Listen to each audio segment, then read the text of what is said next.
What up, Internet? We're clearly not in Romania, but we're going to talk about Romania.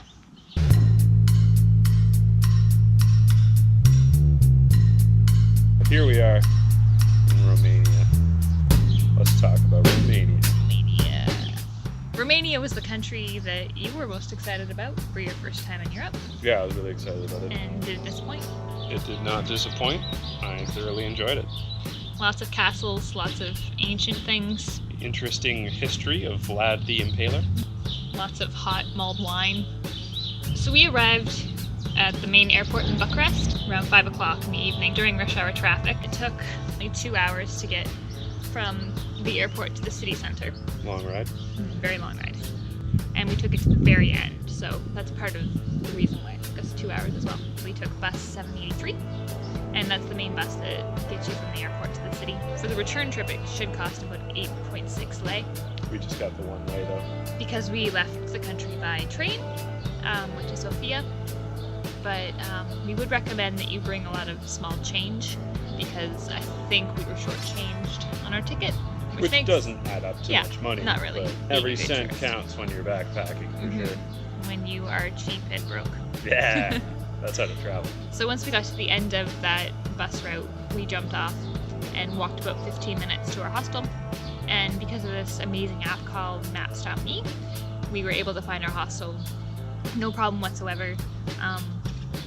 You don't need data or Wi-Fi or anything. You can preload maps onto your phone. Yeah, my mind's blown. I mean, the future is amazing. I feel so flippin' old. I do like paper maps, but it's definitely changed the way I travel. Your phone would tell you where you are on a map without any internet. Sometimes it's a bit laggy. Like we had problems in Bulgaria. In most cases, it shows you exactly where you are, like as if you had GPS. And when it doesn't, I mean, you can always revert to it basically being a map, which is, how we traveled for years, so. Oh no. All old man Standish is saying is color me impressed. Yeah. The first night we got there, we basically just had time to wander around the old district and find some food. Yeah. We saw a bunch of cool old churches. Yeah. And ate food, and how was your food? It's pretty good.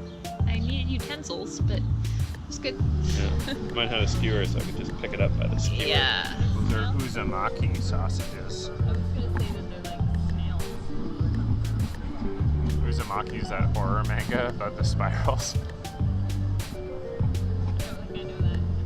Oh, it's terrifying.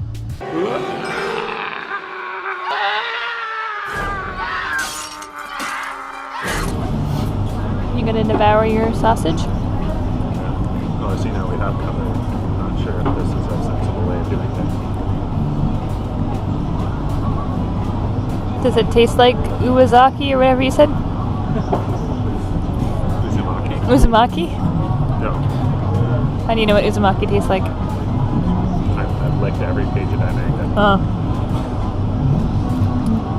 You're creepy. Yeah, it's weird. It's like a cross between like breakfast sausage and some like lunch smoky or it's like a lunch sort of, I don't know how to describe it, but it's delicious.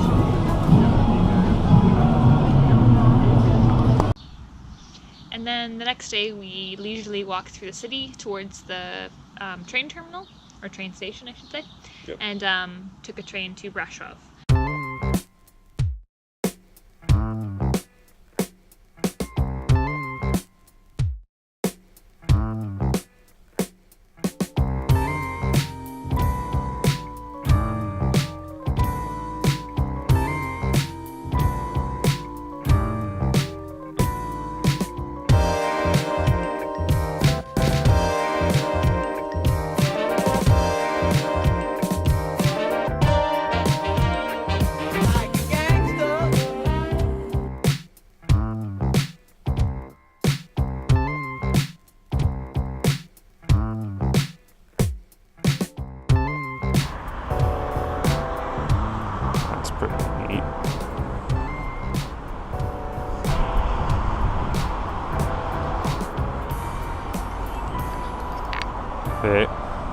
They made a statue of my favorite thing in the whole world. A potato? A potato. It's behind this tree. You can't even see it. I can't see it at all.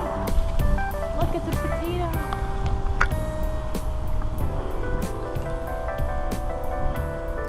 supposed to be a potato, but they actually do call it the potato. They call it the potato. They call it potato. Fascinating.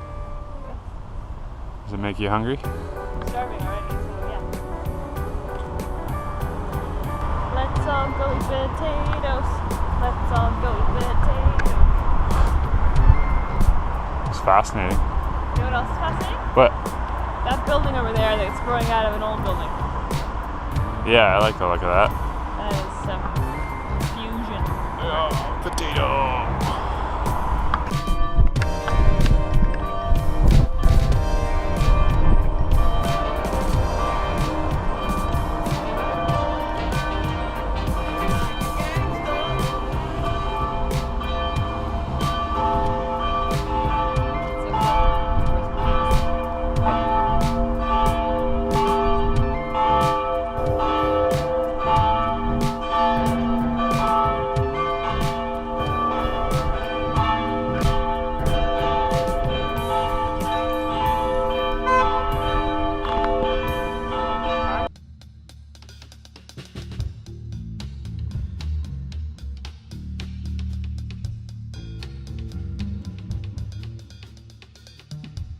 We went to a French cafe because apparently Bucharest has a huge population of French people.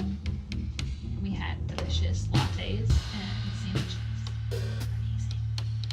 And then we walked and saw some sights on the way to the train station. And then we took a train.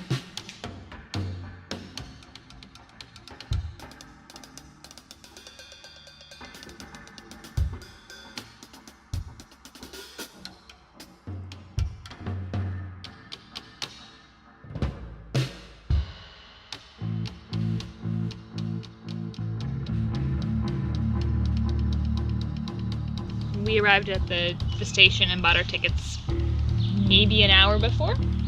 And the main entrance, there's 5 ticket booths directly in front of the door and 2 off to the side. But ignore the 2 on the side. The 2 on the left are for international trains, which you don't need to worry about unless you're going to somewhere like Sofia, which we did later. But the 3 on the right are for domestic trains. You just go to any of those and you say, I want to go to Brasov, and it shouldn't be a problem to get wherever you're going on the next train. We weren't traveling during a busy time, but I think there seemed to be tons of empty spaces, so it should be Pretty easy. straightforward. Yeah. It cost us about 60 lei to get all the way to Brasov. And it was an amazing train experience. And you can bring your own beer and snacks, and we went to one of the stalls at the train station and bought a bunch of snacks and things to eat. The seating space is limited. We were sitting across from an older couple, and the leg space is, you're forced to share it a little more. Yeah. I feel like my knees were basically hitting his seat, so our legs were sort of Intertwined. Yeah, which was a little bit awkward. I'm a tall person, so maybe that factors in. If you're not 6'3" or 4" or something like that, then maybe it's not such a problem. But we brought cookies and we offered them to our co-table sharers, just in case like our knees being in their crotch was awkward. Yeah, that would be nice. They didn't take us up on the cookies, but it was a nice gesture, I think. Yeah.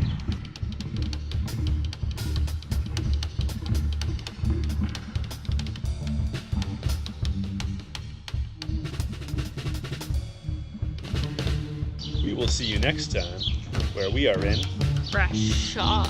Brasov. Yeah. Can't wait. You guys are gonna love it.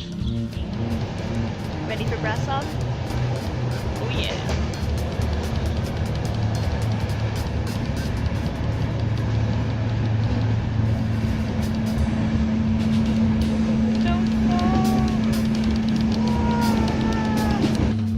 We come back to Bucharest later on in our trip, and I think be able to cover a bit more in that video.